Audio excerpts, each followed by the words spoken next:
Isihloko salenkonzo sithi kuyasaba sitshela ukwalana kwabo. Njengoba lesihlabelelo sichaza ingqikithi yesaluleko sikaBaba Mkhulu ukuthi amaNazaretha ahlale ethandana. Uthiwe uShembe uma sithandana sothanda uJehova, kanti uma sizondana uJehova uyosilahla. Ungathi uShembe wayazi ukuthi emva kwakhe akakho amakholwa ayozondana njengamaNazaretha. Ukuthi Shembe ligama likaBaba Mkhulu, nenkosi ilanga eyayivame ukumbiza ngalo.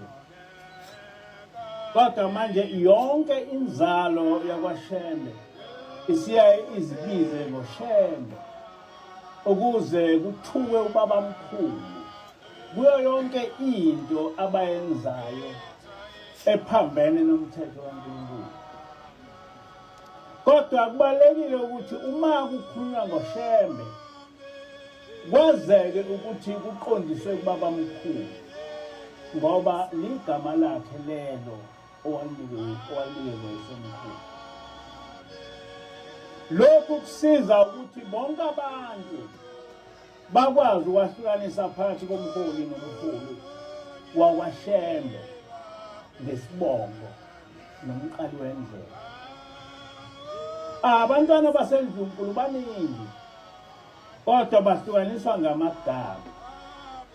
Awukwazi ukukhuluma ngomntwana ungambizi ngegama lakhe ukuze ahlukaniseke kwabanye abantwana. Nalapha-ke kwaShembe kufanele uma kuqondiswe kunyazi kuthiwe unyazi, uma ukhuluma ngomsebe kuthiwa umsebe, njalo njalo. Ikakhulukazi ngoba ibandla lakwaShembe linabaholi abaningi, ngakho abangalibangi igama lomprofethi ukuthi Shembe, okuligama owaliqanjwa nguyisemkhulu. Ngoba uma bonke bezibiza ngoShembe badida abantu ngokuzinika abangayikho. Maqondana nokuthandana kwamaNazaretha, ibandla elinochuku kanye nomholi walo ileli lasePhakameni. Kubalekile-ke ukuthi lamaNazaretha akhuze kulo mkhuba wokuhlale behlukanisa leli bandla likaMenzizwe nomhlaba. Angeke ngikhulume ngebandla laseKuhleni ngoba liyibandla elikhulu futhi umholi walo angikaze ngimuzwe ethukuluza elinye ibandla.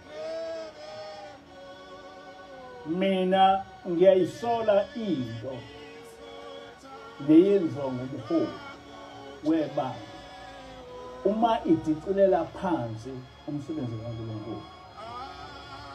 Njengalokhu esengikuzwa ukuthi kubaholi bakwaShembe sekukhona obeke isithombe sakhe ezihlabelweni zikaBaba Mkhulu.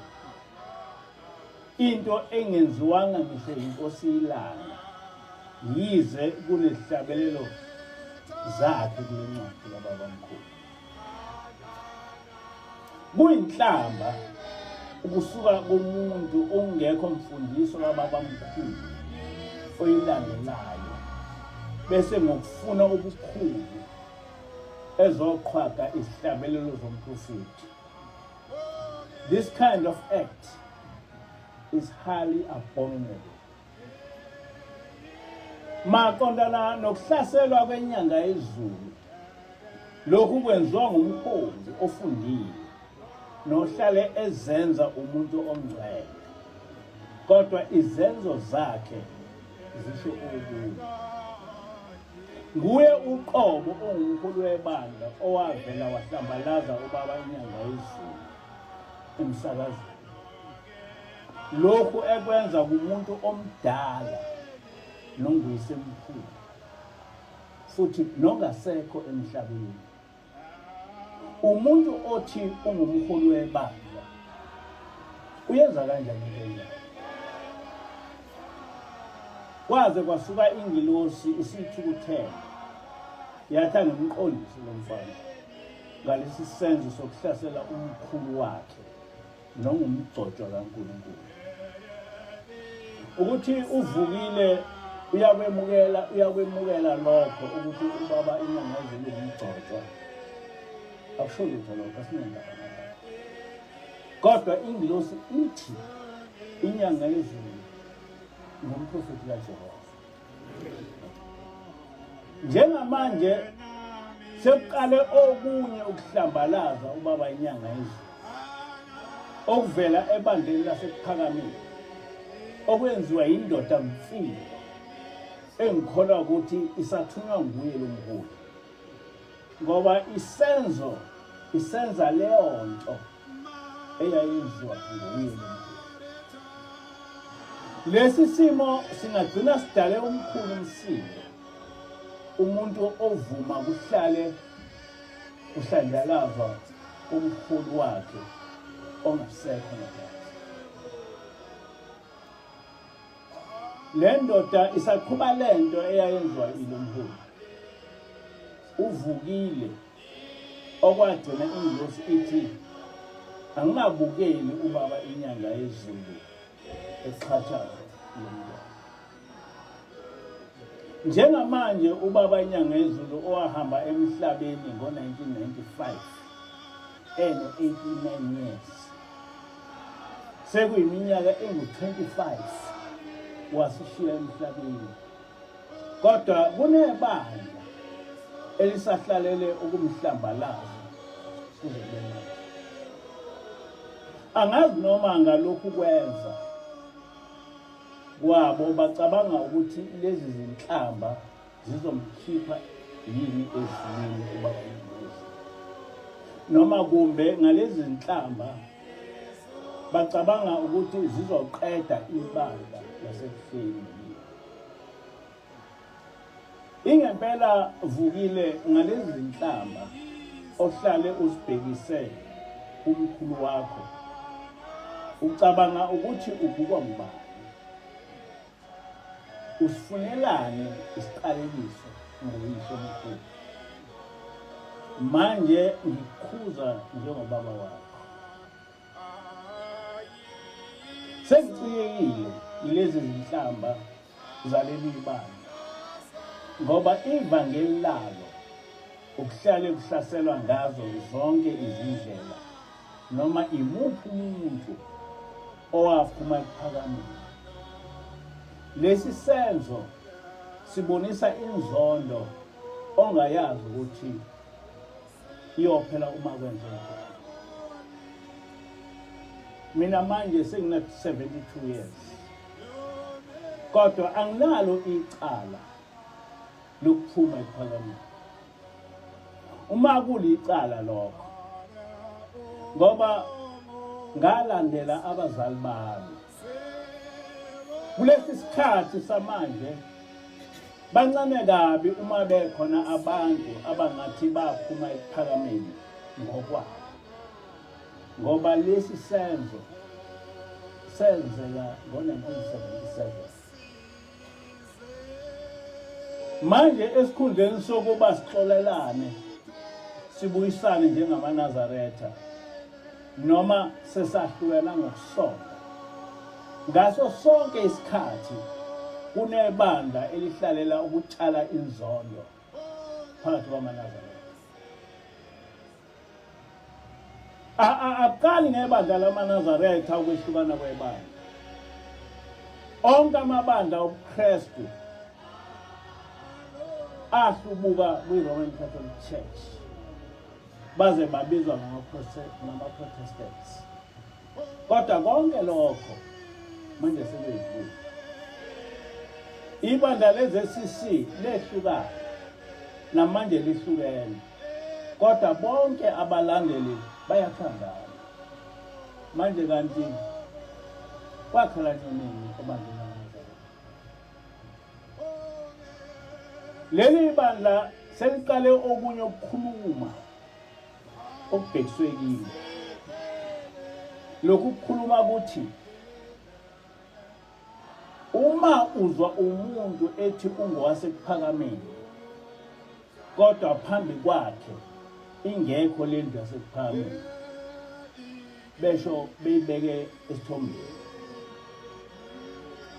lendlu lowo muntu akasiye owasephakameni. Amen. Siyakuphinda bathi uma uzwa umuntu ethi ungowasephakameni kodwa phambi kwakhe ingekho lendlu yasephakameni lowo muntu akasiye owasephakameni. Le nkulumo ibhekiswe kimi ngoba amaNazaretha asebuhleni akhuluma ngobuhleni kodwa yithina ingilosi eyasifundisa ukuthi singakushintshi ukuthi singabasephakameni. Manje senizotshelwa ngamaNazaretha asebuhleni asephakameni ukuthi asibe abasephakameni. Angidingi nokuthi ngize ngizivikele kulo mbheko kodwa umbuzo engizibuza wona ukuthi kanti leli bandla lasephakameni liqondeni ngalolu chulu elokhu laqalwa ngumsunguli walo uNkosana uLorna. Awukaze ukuze ukweyisa nokukhwenza okunye. Mina umama wami wathi ngobaba mkhulu waba umntana wakhulelwa kuye ephakameni kwathi ekuhambeni kababa mkhulu umama wahlala nenkosi ilanga waze wayogana kwaMpatha ephumele ephakameni. Umama wathengelwa inkosi ilanga yonke impahla yokuyogana wabanjwa nenkosi inyanga yezulu isandla ephuma ephakameni eyaKwaMpatha. Namhla ephakameni akusekho nakithi. Ngisho ngokosiko ungathi uma uxabana nomfowenu ubaba wenu engasekho noma ekhona uthi ngoba uphuma umuzi bese kuba nothi ekhaya lakini elikhulu akusekhona kini. Umuzi wasephakameni wakhiwa ngabazali bethu manje sesixoshwa nguvukile kuwo. Siyabonga ubaba inyanga yezulu bamthuka ngokuphuma kwakhe ephakameni bethi wathi ubaba ilanga umuzi wasephakameni awunakususwa endaweni owakhiwe kuyo. Le nkulumo is out of context ngoba ubaba ilanga wayekhuluma ngokususwa komuzi wasephakameni esuswa nguhulumeni. Inyanga yezulu ayikaze ikhulume ngokususwa komuzi wasephakameni kodwa wathi umuzi wasebuhleni is an extension yomuzi wasephakameni waze wathi usebuhleni bokuphakama. Ngisho ngabe inyanga yezulu yayithe ebuhleni kusephakameni wayothi ukuphakama okusha njengoba likhona leJerusalema elisha. Ngangikhona mina enkonzweni baba ilanga ekhononda ngobuncane bendawo yomuzi wasephakameni ngoba amaNazaretha aqala ukunganeli kumuzi kulo muzi inkosi sekhona inkosi uthiya ubaba ilanga angazi ukuthi uma le ndawo isincane kanje sizokwenza njani mhlawumbe uNkulunkulu uzokufunela enye indawo.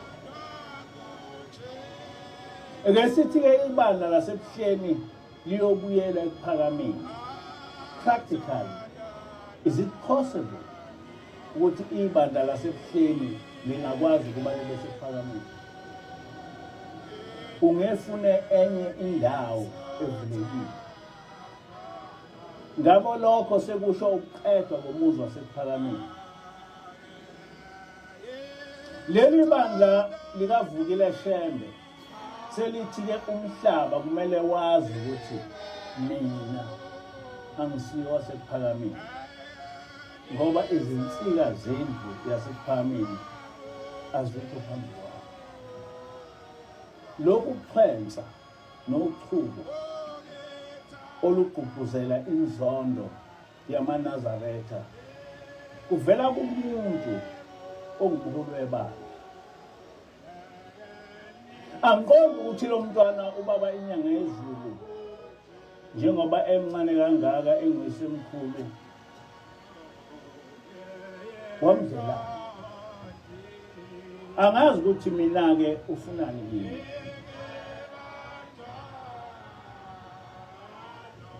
Muva nje usecashile, kodwa sekukhona indoda mfimbi yasekuphakameni emelene nokuhlambalaza inyanga yezulu ngamandla aluhlaza. Wena ongazi, ongathi lento yomuntu oyikhulumayo iliqiniso. Lamanga alendoda ndini ngiwafanisa nalamanga alentombazana evela nelungu lokuthi umntwana wabaphindangene wayengesiye owakwaThebesi, kodwa wayengowakwaZulu. Lohideke lwamanga engazukuwabala. Nale ndoda-ke yasekuphakameni ithengelwe ukuthi izohlambalaza ubaba inyanga yezulu. Lesi senzo singenza ngikholwe ukuthi umoya omubi kaNkosana uLonda uyabusa kuleli bandla. SasiseJudiya inyanga yezulu lesikhathi ibandla lamaNazaretha lingakuhlukana, liholwa yiyo inyanga yezulu. Sezwa kuredo ukuthi ekuphakameni kufe abantu abanhlanu ngokudutshulwa bangokukhulu. Singazi lutho thina sinobaba inyanga yezulu esasiseJudiya. Lo mbiko wafika sihleli naye ubaba inyanga yezulu eJudiya, lapho owayenze khona umhlangano. Sathola nje kuredo ukuthi abafile badudulwe babulawa ngabalandeli beNkosana uLonda.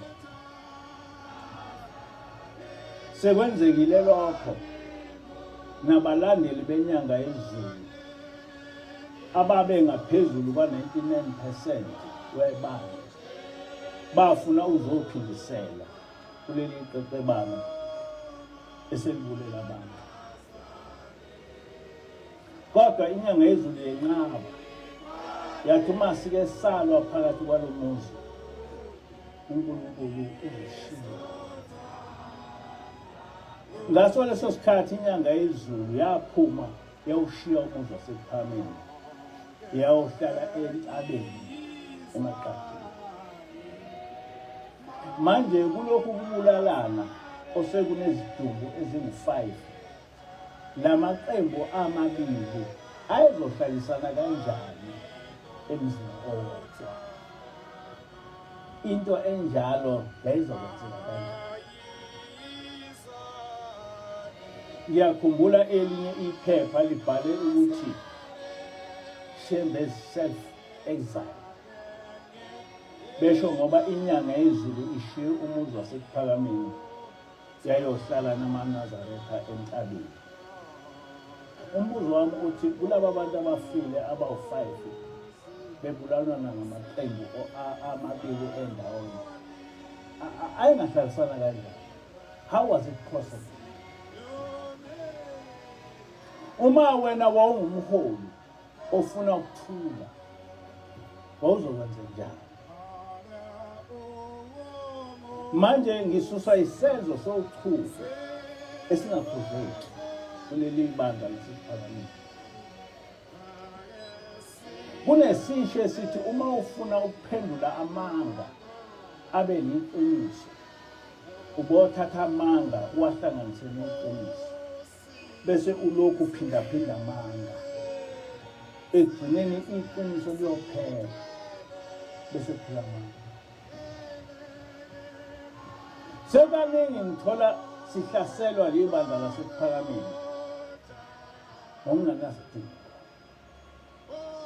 Kubonakale ukuthi lamakholwa nomholi wabo banobuqili obuyisimanga bokwakha ilungu bese belokhu beliphinda ukuze ligcine liyiqiniso.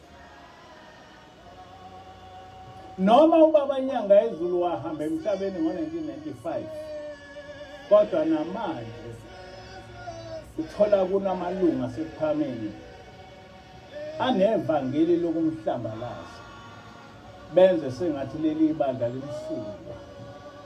Kodwa ibandla lamaNazaretha lahlakazwa isonakalo somuntu esingachazeki. Angidingi ukwenza ucwaningo ngempilo yalomholi wasephakameni uLonda, ngoba lo mholi wangihlukumeza kakhulu. Ngangihlala naye unkosana uLonda nonkosana uHlumela eThembalethu eminyakeni yama-60s. Ngiyazi ukuthi unkosana uLonda wayehlakaniphile kakhulu, mhlawumbe kunazo zonke izingane zakwashela. Kodwa futhi akakho umuntu owayengcole njengoLonda. Angikwazi ukuchaza ipersonality yalowa muntu ngaphandle kokuthi noma ngimfanisa noTrump. Ngahlangana nenye intombazana engayilo iNazaretha ethi uLonda wayethandana nodadewabo.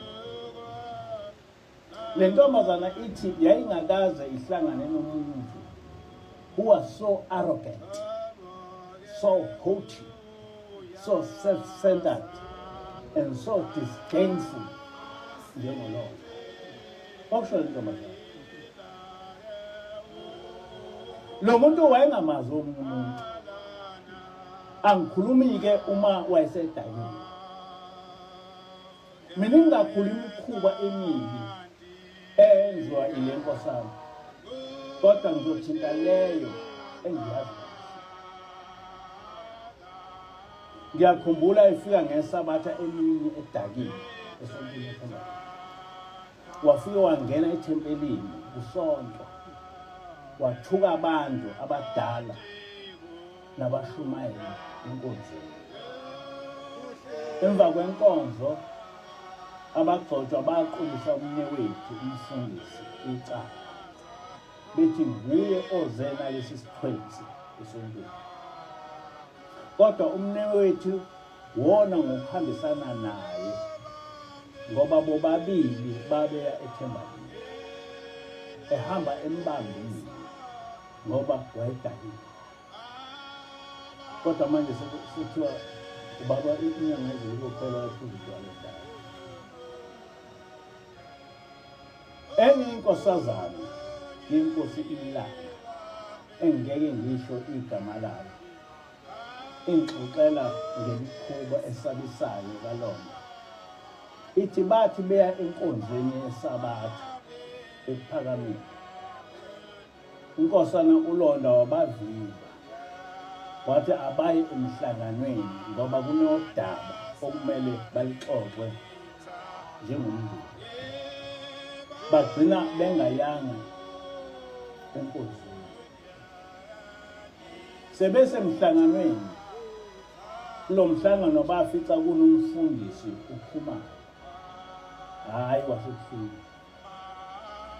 uthi kulonda sebevumelene nomsisi uPhumani ukuthi inkosi ilanga kumele leli bandla ilihole izinyanga ezisithupha bese idedela nabo balihole ngoba leli bandla lakho i-trust afanele lihole ngomntwana kwakusho uLorda esho kuyise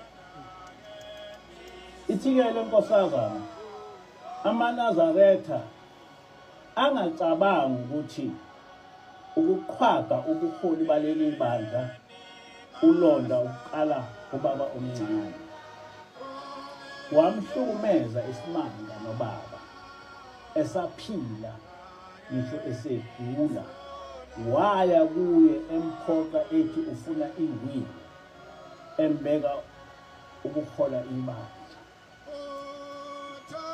lo mbiko bawubikelwa uMakhoba owayehlala nenkosi ilanga esinkulu. Mina-ke imikhuba eminingi eThembalinde wayeyenza phambi kwami. Kwakuthi ntambama athathe umjiba kababa ilanga awufake nawe esibhuqweni ebukwa wonke umuntu ngoba wayenganandaba nomuntu. Esebuye esibhuqweni athathe isigqoko senkosi ilanga asifake, athathe isihlalo sikayise asibeke emvulandweni bese ehlala kulesi sihlalo afunde iphepha ebukwa ngabantu bonke engenandaba.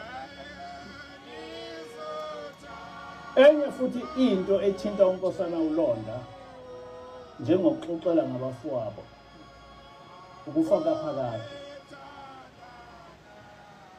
kwakunendodana yenkosi ilanga nayo eyayihlakaniphe kakhulu yafunda yaze yaya phesheya sengathi yagcina sihlala eSwatini. Kwaduma ukuthi uma ihamba inkosi ilanga emhlabeni le ndodana iyona eyohola ibandla. Lokhu kwayenzela isitha esikhulu kubafowabo kodwa yona inokubona kwathi ibuyile ngokuvakasha abafowabo phakathi kwabo okwakukhona unkosana uLonda bayibulala ngokuyishubula indodana yenkosi ilanga. Abafowabo ababekhona bathi ubhongoza ukubulawa kwale ndodana yenkosi ilanga kwakunguye unkosana uLonda. Lento yabambi kakhulu inkosini ilanga. Ngangikhona ubaba ilanga ekhuluma ngayo inkosi. Wafunda indaba kaKhayini noAbel.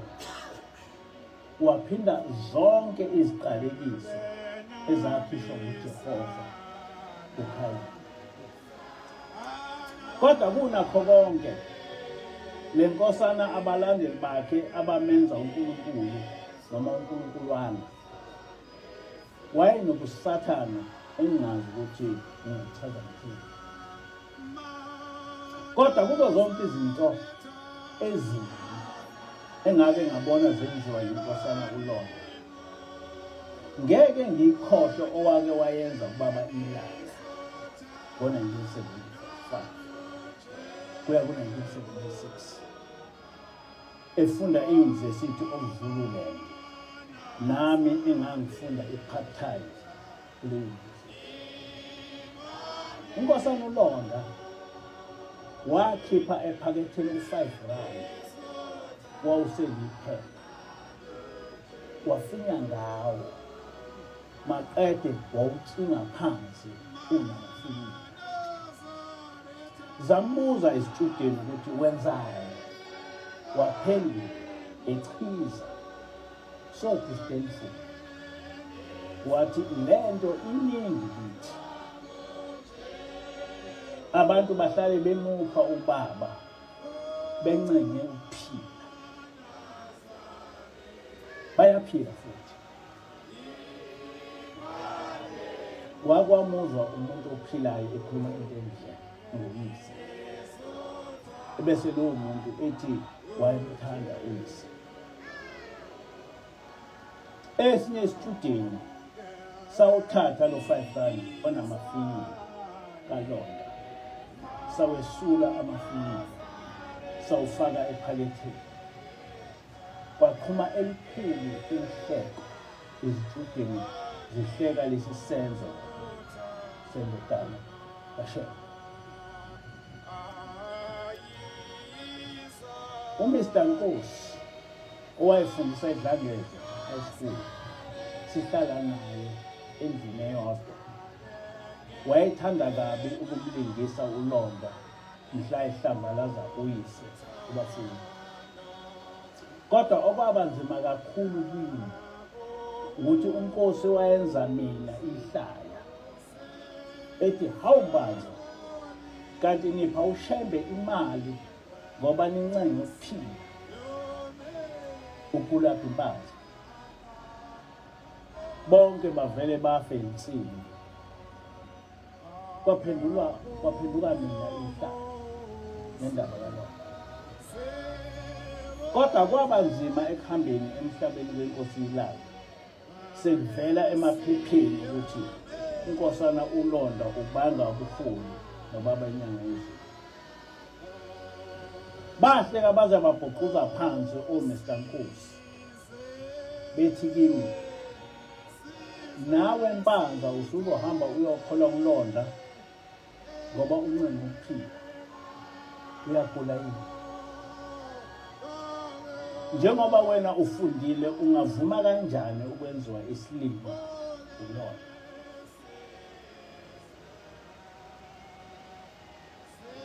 Kwenye intshumayelo ngizwa uNkosana uLonda ethi enye into eyayongijabulisa, ngangiyojabuliswa ngubaba ngoba ngangimthanda kakhulu.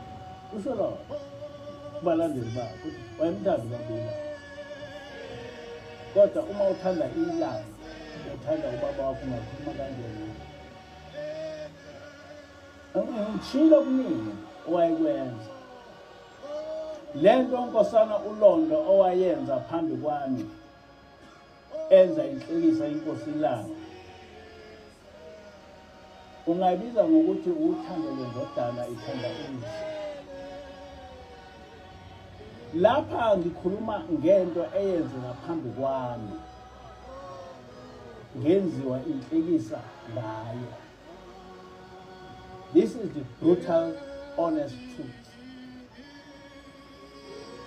Uma uNkosi esaphila noma uKapuya, ababengothisha eDlangezwa High School, besaphila, abavele bengifakazele ngoba bayazi babekhansana ngalo. Noma imuphi oyaziyo le ndaba akangifakazele, ngoba leli kwaba lihlaya elagcwala iuniversity yonke. Isifundiswa zizwa indodana yenza inhlekisa uyise nokwenza iNkosi ilanga. Konke lokhu ukukholwa nokuthanda iNkosi ilanga kaLonda ngamanga alihlaza. uLonda akaze abe umuntu. uSathane unobuqili obuyisimanga, futhi uyabathatha abantu ebuqilini ngobuqili bakhe. Namuhla kunamanazareta enza uNkosana uLonda uNkulunkuluwana wasephakameni, besho bekhuluma into abangayazi ngobulwane baLonda. Kunomunye-ke umhlobo ongehlelayo, ngizithola sengihlaselwa ngumfundisi umhlongo ongaphansi kwaSizwe Shembe, naye othi uyinkosi. Angaze ngimuze uSizwe nangelilodwa ilanga eshumayela. Ushumayelelwa ngumfundisi umhlongo. Kodwa selokhu yasungulwa iNCT, uhlale ebhekene nami ethumana lo mhlongo wakhe ezothi akazongicwayisa ngaphandle kwesici. Muva nje umhlongo ongibize ngamayiyana. Angazi-ke ukuthi yini amayiyana nokuthi ubeqonda ukuthini uma esho kanje. Kusobala ukuthi ngingamayiwane ngoba angisiye nokwashona. Okwanamuhla angizukusho lutho olutheni ngalosizo nomsindisi wakhe, ngoba wazikhulumela yena emsakazweni usizo. Wathi wayeshayela amabhasi, kwafika amaNazaretha athi akazophatha ibandla. Kusobala ukuthi ngokuthi akazophatha ibandla kokusho nje ukuthi akahlale ehamba phambi kwamaNazaretha efake umjizo wokubona ubuholi. Without any preaching, without any doing anything. Nokuthukama naye usize ilokhu wathini elwa nayo. Ethi kangikhiphe ingubo emhlophe, ethi angayisebenzisi ihlabelelo zamaNazaretha. Kodwa angilazi ivangeli eliphethe usizo ngaphandle kokuhlanyela kimi. Uma engakuyeki lokhu kweyisa enomfundisi wakhe, ngizomqondisa.